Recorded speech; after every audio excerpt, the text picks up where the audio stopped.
क्यों कर रही है? बिकॉज आपने उसमें जो सोल्यूट है वो continuously you are adding in liquid solvent, जिस वजह से उसकी कंसनट्रेशन इंक्रीज कर रही है और solution become thicker, that is a dissolution.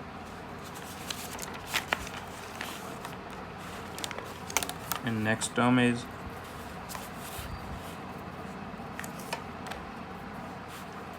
the factor influencing the solubility of the solute. इसमें बेसिकली 4 और 5 फैक्टर्स आएंगे. Basically first factor is nature of the solute and the solvent. जो हमने सोल्यूट और सॉल्वेंट लिया उसका नेचर कैसा है, that we discuss in detail. Second is the temperature.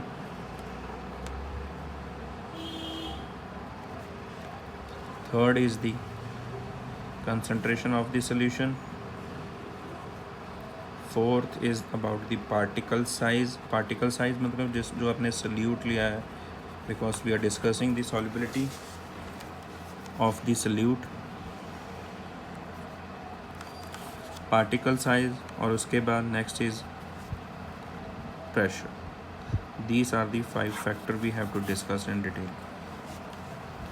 Book में ये टॉपिक 2 बार दिया है. Don't be confuse with the solubility of solute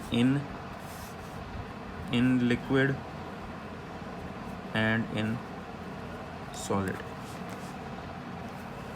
So that we discuss. Now only we are discussing in solid. The first point is nature of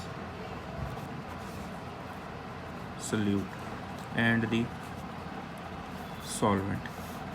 Nature of the solute and solvent, ये simple phenomena या एक principle है, like dissolve like, it follows this. like dissolve like phenomena में होता क्या है कि जिसमें जो सोल्यूट एंड सॉल्वेंट 2 टर्म से सोल्यूशन बनता है. जो सोल्यूट है अगर वो पोलर है तो जो सॉल्वेंट है वो भी पोलर है, तो it readily dissolve in it. इसमें बहुत जल्दी डिज़ोल्व हो जाएगा और अच्छे से डिज़ोल्व हो जाएगा और होमोजेनियस मिक्सचर बनेगा. और अगर सोल्यूट जो है वो नॉन पोलर है तो वो नॉन पोलर सॉल्वेंट में रेडली डिज़ोल्व हो जाएगा और एक होमोजेनियस मिक्सचर बनाएगा. That is like dissolve like.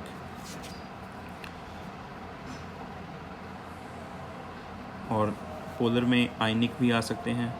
Polar का मतलब होता है जिसमें एक पॉजिटिव और एक नेगेटिव साइन हो. इसको में आप आयनिक सॉल्वेंट भी ऐड कर सकते हो. Ionic and polar solute generally dissolved in polar solvent, whereas non-polar solute are dissolved or soluble in non-polar solvent. For example, इसमें जो solubility of NaCl है, because NaCl is again an ionic compound, तो ionic compound जो होगा वो readily soluble होगा in polar solvent. तो हमारे लिए polar solvent अभी तक जो हमें बेस्ट नोन है हमारे लिए, दैट इज़ वाटर. बिकॉज आप NaCl को जब आयन में डिस्ट्रीब्यूट करोगे तो Na और Cl आयन बनाएंगे और वाटर के H आयन और OH आयन बनाएंगे. ये हमारा पोलर सॉल्वेंट है और ये पोलर सोल्यूट है. तो जब आप NaCl और वाटर को, इनके आयन्स हैं Na पॉजिटिव और Cl नेगेटिव और H पॉजिटिव और OH आयन में आप डिज़ोल्व करते हो बाय स्टीयरिंग और बाय अप्लाइंग लिटिल एनर्जी, तो जो इसके आयन्स हैं positive ions that are attracted towards NaOH and HCl. तो इसकी वजह से हमें जो है सॉल्ट सोल्यूशन में, तो ये फिनोमिना फॉलो कर रहा है, that is like dissolve like. This is the dissolution of NaCl in water. I hope it is clear.